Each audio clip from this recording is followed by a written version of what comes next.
Alright guys, asado matwa tayo today. Kakaibang asado to. May pinakuluan to sa kamatis. Bawang sibuyas kamatis.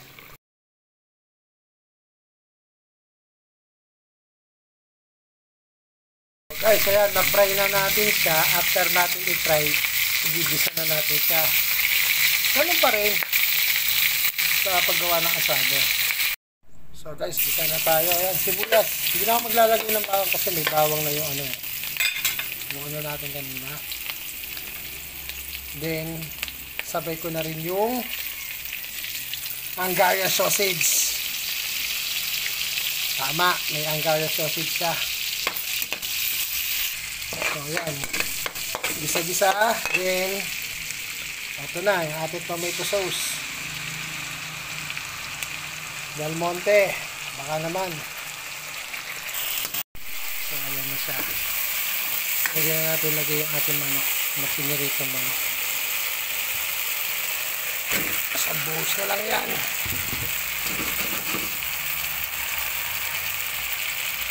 Then, paano lang natin ng konti, susunod na yung ating pinakuluan mo. Kaldo niya, kaldo. Stop.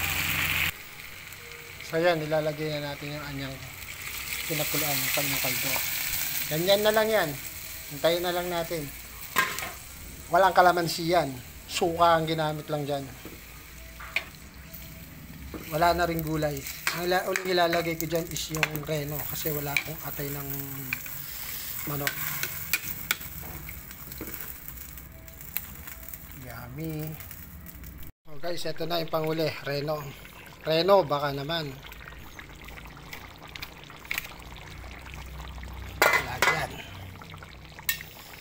Wow, sarap nito.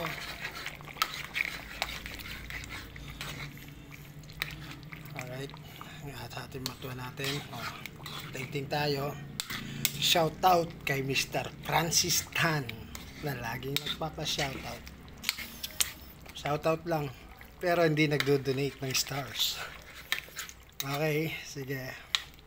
Dating tayo later. Yummy. Asadong matwa sa suswa. Alright, there you have it. Ito na po yung ating asadong matwa. Ayan yung kanina, yung Hungarian sausage. Then, ito na yung manok. Tara, kain na po tayo. Yummy. At may partner siyang adobong pusit. Baka naman.